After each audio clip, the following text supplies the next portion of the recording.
invariably, there were some doctor bills. They paid for the doctor bills. The donations that would come into the children's home? No, not mine. No, The county would pay the medical bills. I never did have any that I think you had to go to the doctor. Healthy. Those kids have root scooted and everything. And you know, they just like a wild pig. They had to root for themselves, most of the ones that we got. Yeah. I don't remember any donations either. I didn't nobody donate nothing on that Christmas. Really? What about utilities for the building? Well, I rented the building. I paid, I paid, they had a children's home. That's what they donated it to. But I paid $400 a month for the building to put the kids in, and I paid that myself. I didn't get out and try to borrow money or nothing like that. I spent my own money, and I got paid. The first few years that I kept them, they didn't have nothing. And this caseworker come to me and said, Bobbie, I want you to keep some kids, and they've got money now to help with it. And so I had to beg, borrow, and steal mostly clothes and things to clothe them because, like I said, I get them in 2 or 3 at the time, and there was nothing there. But I just had people that would help me. It seems like the They didn't church give- communities would have been happy to chip in. Oh, Cases I like guess that. they would have if I'd have been one of those people. I'm not a person that knew how to get out and do it, beg for money. I didn't do it, so I just kept them for nothing. And then I kept the kids. When I had the children's home in Buckner's, they furnished everything. Not everything. Well, no, not everything, but Buckner's furnished food. But what the menus that you had to eat, whoever made out the menus, you had to go buy them, right? And you had to go to the grocery store and buy what you had to, but they told you what to do. You had to be sure that you had to make up those meals and do. I mean, they had it every so often. You got your meals, Not very long though. huh? That wasn't very long. You did most of it yourself. I don't know. I didn't make no money. I always spent it back on them kids. And they'd come without a thing, and I had to. One little boy come to me, and he lived in Dalhart. That's before they paid you to keep him, And he had fought the teachers. We knew the family. They're all mentally off. Every one of them, how. And he had a bunch of sisters. All of them had babies. And this kid, they made fun of him at school, and he knocked the soup out of this old teacher. And I didn't blame him. But anyway, they brought him down there to me with his clothes was in a paper sack. I looked at him, then there was nothing he could fit to wear to school. So I went to town and I bought him, I clothed him. I put shoes on him and socks and underwear, and bought him 2 or 3 or 4 pair of jeans and his shirt, whatever he had to go to school in. I don't know. And I bought him a pair of pajamas because my kids slept in pajamas. Oh my gosh. I never seen a kid in my life that was so proud of anything as in pajamas. Well, he'd get up every morning, he had a bath at night, and in the morning he got up, he had starched the darn clothes on, because I always ironed. I've always been an ironer. And so he completely made friends, made different friends. And he just completely made a turnaround. Never had, and they told me he has mad fits. He gets stubborn and bullheaded, and he won't do what he's told. I never had one bit of trouble. I said, what was his name? Oh golly, I thought I'd never forget it. Well, he lived with me for quite a while, but I sat down at the table. We had I'd sit and talk to him, and we'd have hot chocolate. I said, now, I'm going to tell you something. They told me you had fits. You'd get mad and you'd fight the teachers. And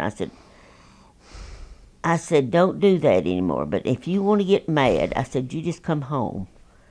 And I said, you just get down there on that floor and yell and holler and scream. And I said, I bet you one thing. I'll be down there with you, and I bet I can have a bigger fit than you can. And I said, then we'll have our fit, and we'll get up and we'll drink some hot chocolate. He said, that sounds good to me. He never had a fit. I never did have any trouble with him. And they was going to do something else with him, and I said, so we knew some of the people at Boys Ranch, so we got him in Boys Ranch. They was going to put him back with his mom and daddy, and they was both just as mentally retarded as they could be, and he had these sisters that all had babies, wasn't married, nobody hanging around. He went to Boys Ranch, and he graduated from high school. And I lost track of him. And one day we were in Golden Corral, and I looked up and I seen him. And I went over there, and him and his wife, he had a wife, and they didn't have any kids. And he had one, he married before and had a little girl. And before we got him, is after he got out of Boys Ranch and come back to Dalhart. And his mama come down to me. I had a dress shop in the shopping center. She come down there and she said, Miss Catlett, Claude, that's his name, Claude, said Claude has went crazy, and said, would you please come and see if you can do something with him? He's locked himself in the trailer, and he's got the baby, and he won't let nobody in. And I said, well, why don't you call the police and have them to go in and see if the baby's all right? And she said, no, he won't let nobody in. He won't let nobody in. And he said, would you come? And my husband said, Bobbie, are you sure you want to do this? I said, yes, I'm going over there. Claude ain't going to bother me. I can get in that trailer and I'll see if that baby's okay. He said, I don't know, but you can not. He's not all there. And I said, well, he's not that bad. So I went over there, and I told them people, get back and leave, stay out of here and leave me alone. Now, don't go back over there at that trailer and tell him I'm coming. So I went in and knocked on the thing, and he said, who's there? And I said, Claude, it's me. And he opened the door, and he said, I said, Claude, are you all right? And he said, yeah. And I said, well, how's the baby? He said, she's okay. He said, come back and look at her. And we sat there and talked, and I said, why are you not letting them in? And they had made him mad, and he just locked the door and wouldn't let them in. And so I said, well, you got to let them in to see about the baby. And he said, no, I don't either, but I will if you'll stay with me. And so I stayed there with him a while, and they come in and seen that the baby was okay, and then I think he let his wife back in there or something. I don't know what the deal was. That's been several years ago, but anyway, I never had a bit of trouble with Claude, and I could handle him.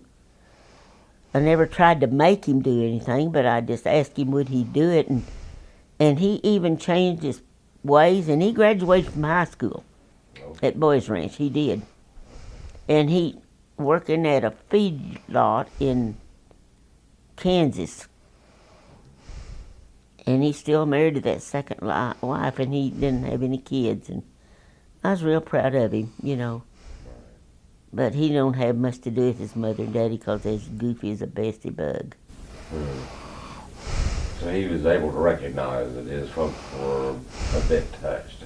Well, he was a little bit too, but not as bad as some of them, you know what I mean? Right. He knew how to work, and he would work. But his parents weren't workers. They were just living off of welfare. I think most of them was, yeah. Most of them. I don't know that. I don't know what his daddy done. He probably worked some, but they was all just little kind of off, and all they knew to do was have babies. Some of them girls had 2 babies. Big old fat girls, you know, and it just kind of bad. So they weren't starving anyway. No, they wasn't starving. But they didn't. And he didn't have any clothes when he come, you know, and didn't have nothing to wear. And kids made fun of him at school. And when he got some clothes, and they were ironed and starched and ironed, and he had something to wear, well, he completely made new friends. Yeah. And he went on to school and graduated, but he did that at Boys Ranch. He didn't. Right. They wouldn't leave him up there with me. Right. When you get them straightened out and get them going good, they pick them up and do something with them.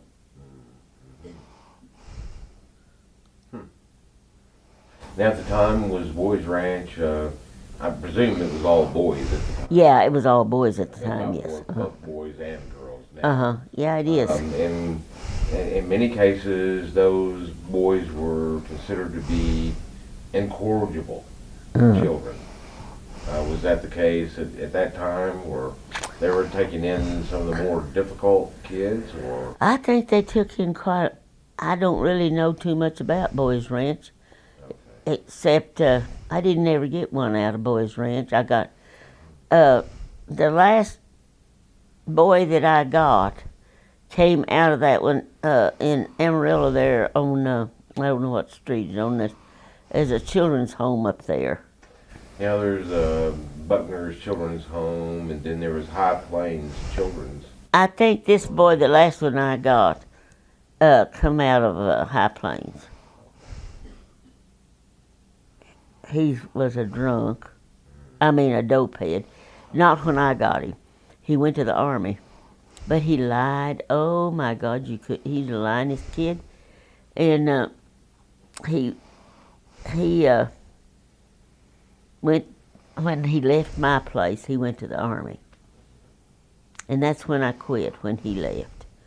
I quit, and he went to the Army, and he went to Germany, and he brought a girl back with him, and they got married here in Texas. And then they disappeared. I don't know what's happened to them.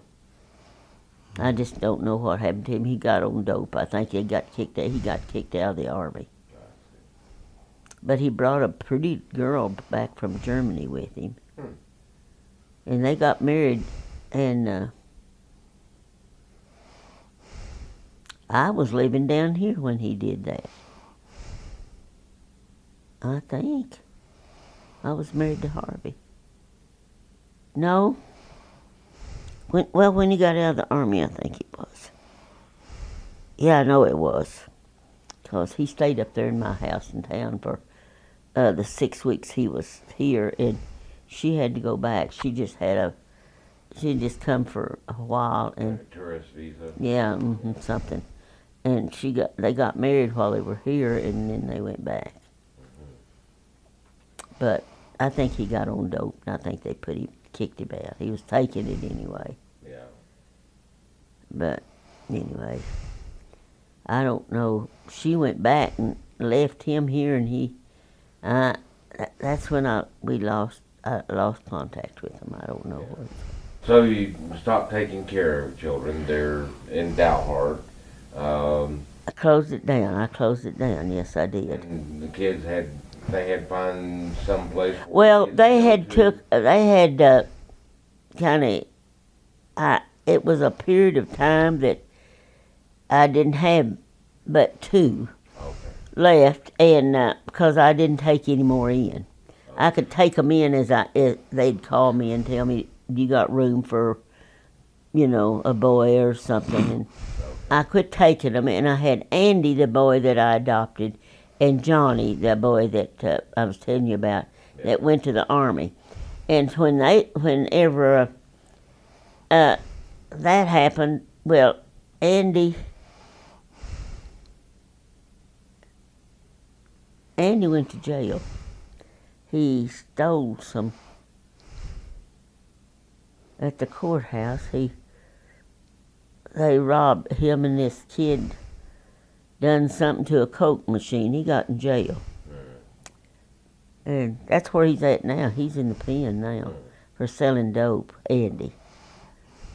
And he's in the pen, but he's gonna be into a camp. He's not a kid to get in trouble. He got married. He was in jail, and when he got out, he got married and had a little boy. And they separated, and he married another girl and had a little boy. And they hit him so hard. He had a good job, and they hit him so hard with child support. He had 2 this time. And and he went selling dope, and he got caught, so he got sent back to the pen. So. And the child support stopped then, didn't it? Everything stopped then. And I said, Andy, you knew better. And he said, yeah, but I didn't think I could get caught. But he said, Mother, child support's so heavy that I couldn't even buy groceries, you know what I mean? It all went for the kids. And so I said, well, Andy is one of them kind of people, if you ask him anything, he'll tell you. Yeah. But he really wasn't, he's not mean or bad. I mean, he didn't do a lot of bad things, but he did sell dope. And I guess he was on it probably, maybe, I don't know. But he didn't hang out here much. He didn't come around me much when he was doing that, when he was being a bad boy. But he's a good boy. He come home pretty often. He calls me real. How many children all together did you wind up caring for during that period of time? Well, when we went home, when I went to see my son Christmas, he said, Mother, I think we counted up 136, I think it's something like that. Just in times, if some of them, like I said, I'd get a group sometimes, and they'd just stay maybe 2 or 3 days or 3 or 4, and then they'd move on out into another place. And some of them stayed quite a while. And Mary, a girl lives down at Rue, she married. She stayed with me till she got married. And she still comes back, and she calls me all the time. And some of them are, keep in contact with me. And some of them was so little, that they don't even remember, and especially the little tiny ones, Yeah. Well, when you kind of shut things down in Dalhart, I guess you still had your dress shop? No, I had gotten out of the dress shop. I was with a company that, do you remember the Moto Day dresses? The Moto Day dress shops? Well, I went into that. Well, I had I sold from 2 different companies. And one of them went broke. One of them shut down itself. I think they were getting older. And I went into Moto Day. And they had stores in Dumas and Dalhart and Clayton and all the smaller towns. It was a chain. It's a franchise is what it was. And I got out of that. And because they closed down the little stores and put them in the bigger towns they went into another name. I don't even remember now what it was, but mine was Moto Day. And and then I had a Pauline's to start with, and I liked it pretty good, but they quit. I think they just got older, and the man and woman did. They'd come down, and I'd buy. They'd bring clothes in, or we'd go to Albuquerque or Amarillo or someplace they'd set up, because they had stores in Amarillo and different places, and I'd go what we called a market, and they'd show us what they had. And when they quit, I went into Moto Day. And then after that, I went into the children's home. But all this other time, I was still keeping kids in my home. And I didn't keep as many, but whenever I moved into I worked for Buckner's for a while after I quit because I was licensed to keep kids. And then I run for Buckner's till about a year and a half, and then they went out of it. They quit Dalhart.